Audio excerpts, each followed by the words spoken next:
A Malacanang official says Senator Delima may be feeding misinformation in order to create confusion and chaos among people working in the government.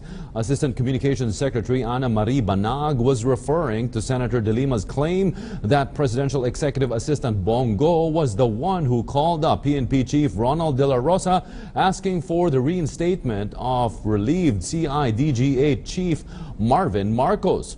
Go has denied Delima's allegations, calling it pure hearsay and unsubstantiated. Posibilidad niyan dun sa sinasabi ni Secretary Delima at nasabi mo nga na klaro na nasabi ni General Bato na hindi naman si Special Assistant to the President Bongo ang tumawag sa kanya. So I don't think may kailangan na tayong iklaro dyan. At dun sa punto ni Secretary Delima, hindi natin siya pwedeng sabihan kung anong pwede niyang isipin at kung anong pwede niyang isipin at sabihin. Kaya kung sa kanyang banda po kay Senator Delima, kung gusto niyang sabihin yun, walang problema po sa atin. Kasi anytime po they can feed any misinformation in order to para magkagulo ang ranks ng mga nagtatrabaho sa administrasyon. Ipinahayag ni Senator Delima na hindi basta-basta maipapasa sa Senado ang panukalang pagbalik ng death penalty sa bansa. At mula sa Quezon City, may report si Joyce Balancho live.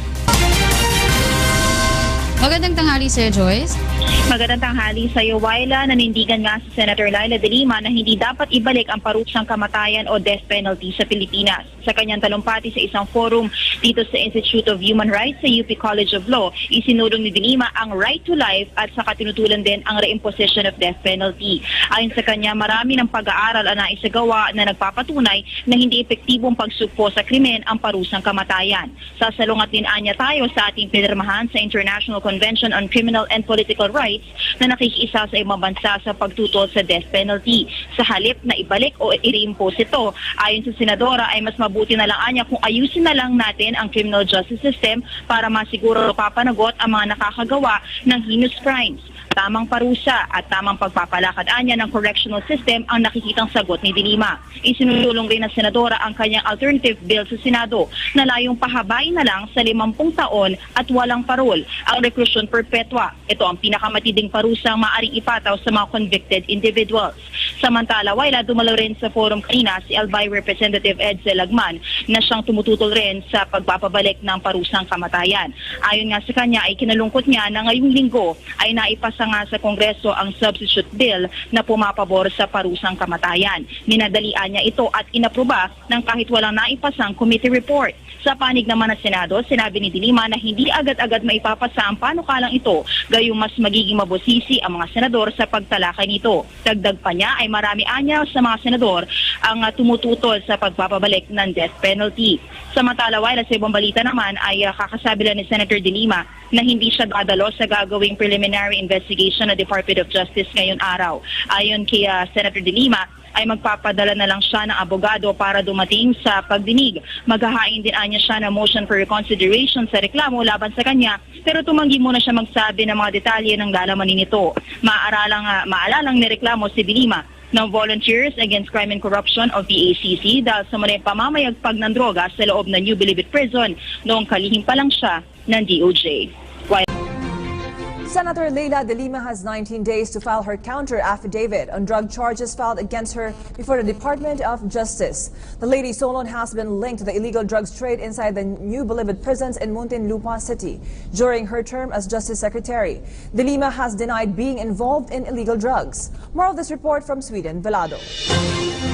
Senator Delima skipped the preliminary investigation of the Department of Justice on 4 complaints filed against her in connection with proliferation of illegal drug trade in New Bilibid Prison under her leadership as former Justice Secretary. In a letter addressed to Senior Assistant State Prosecutor Peter Ong, Delima authorized her staff named Romeo Siazon to obtain copies of documents and supporting evidence. But Siazon arrived only after the hearing. Before this, Senator Delima previously said she would not attend the hearing. Her subpoena states that if she could not make it, her authorized representative can get copies of needed documents instead. The complainants are composed of high-profile inmate J.B. Sebastian, the National Bureau of Investigation, Volunteers Against Crime and Corruption, and former NBI Deputy Directors Ruel Lasala and Reynaldo Esmeralda. Meanwhile, VACC expressed dismay over Delima's absence. We find these proceedings very, very unfortunate. Another dilatory tactics ng mga abogado. But we'll give the DOJ a benefit of the doubt. DOJ assured they will be fair and transparent in dealing with the cases despite the fact that Delima led their agency as secretary. We're here, we are fair, we are very objective. If we are not fair, baka siguro 10 days lang binigay ko. We are rest assured to the complainants, to the victims, to the respondents. We are very objective, very fair. Aside from Delima, other respondents include former Bureau of Corrections Chief Franklin Jesus Bucayo, former Bucor OIC Rafael Ragos, former security aides of Delima Ronnie Dayan and Janelle Sanchez, and high-profile inmates Herbert Colango, Peter Co, and Jojo Baligad. Delima's camp and all other respondents have 19 days to submit a counter affidavit on December 21, 2 p.m. at the DOJ Multipurpose Hall. For PTV News, Sweden Velado. May kanya-kanyang dahilan yan kung bakit napilitan na sila na magsinungaling. About the 2 million na sinasabi mo sa bahay? Alam mo noon, kasi that was before I joined public service. Yun yung una kami na sa relasyon. Nung nagpagawa siya niyan, nag-contribute lang ako ng by tranches. Pero hindi imposible pong total of 2 million yon. By tranches po yan. At tulong ko lang po yan. Ganun po ako. Ma'am, umaasa kayo ng Justice sa Ethics Committee? Walang government. That was, I was still practicing po. Ma'am, umaasa naman kayo ng Justice? May pera po ako noon. Na unti-unting nawala nung nasa public service na ako yung mga savings ko. Ma'am, umaasa kayo ng Justice sa Ethics Committee once they start to hear? I'll first say, obserbahan ko na muna po yung aking mga kasamahan, including the members of the House of the Ethics Committee. Tingnan ko muna po. Pero ma'am yung sa Shokos, hihingi niyo pa ba yung support ng Senate sa institution? Ako yung hindi ko nito ugali na nag-plead for help. Hindi ba ako ganun? That's why i-refer ko lang po yan sa Senado. Bahala na po sila. I don't plead for myself in any situation that I find in. I will not honor that. Consistent in my decision. Pero mama na po yung naramdaman ninyo yung sinasabing nagbigay ng message sa inyo si Dayan na parang concern pa rin sa inyo. Kaya nga po ako nagtaka, di mo ba nung una siyang present sa press con ni Bato, nung nahuli nga siya. Again, hindi ako nanonood ha. Kinikwento lang sa akin yan ng staff ko tsaka mga kaibigan ko, sila yung mga nanood. Di ba doon naman, sinabi nga niya doon na ano yung mga sinabi niya noon na wala siyang alam talaga sa delivery job trade. Yung tinatanong niya about Espinosa, wala rin siyang masagot pang detalye. And then meron siyang mga ganun na mga side comments, I think, about yung mga ganun na magpakatatak ka, yung mga ganyan-ganyan.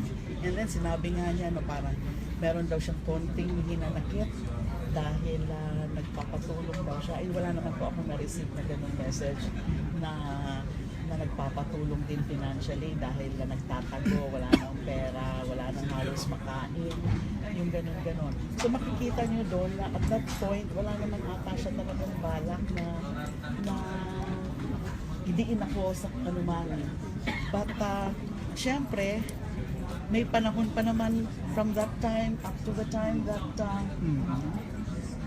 pinisenta siya sa House Committee. Kaya, meron gano'n. Ang tingin ko po doon, naging compromise na lang yung pagdiin tungkol sa Erwin Espinosa story. In exchange for yung wala silang nakuha tungkol doon sa sa inaasahan nila. They were so excited about that. They are supposed to be the missing link. Wala naman. Doon sa House Bilibid trade. Kasi yan ang totoo. Wala naman talaga akong kinalaman maski siya dyan sa Bilibid drug trade. So yun na lang ang compromise. Kasi alangan naman na nung prinisinta siya dyan, puro lang tungkol sa personal ang sasabihin niya. Nagmumukha talaga silang super tanga. Diba kung puro lang tungkol sa personal. Kaya kailangan haluan nila ng something. Tsaka dati ko na ho yung sinabi sa inyo, nung una namang pumutok yung issue na yan about Espinosa, yung kay Mayor pa lang, yung tungkol sa affidavit niya na #1 daw ako sa so-called blue book and or yellow or a pink book, whatever it is, ay walang binabanggit doon tungkol sa involvement or participation of Ronnie Dayan. Kasi wala naman talaga. Ngayon na lang, dinikit na lang nila yan sa Kerwin Espinosa. But hindi nga nila na-plancha yung script nila. Kaya sobrang, they were at loggerheads with each other. The testimonies of both. That's all. Please don't. That's too personal. Thank you. Thank you, ma'am. Thank you.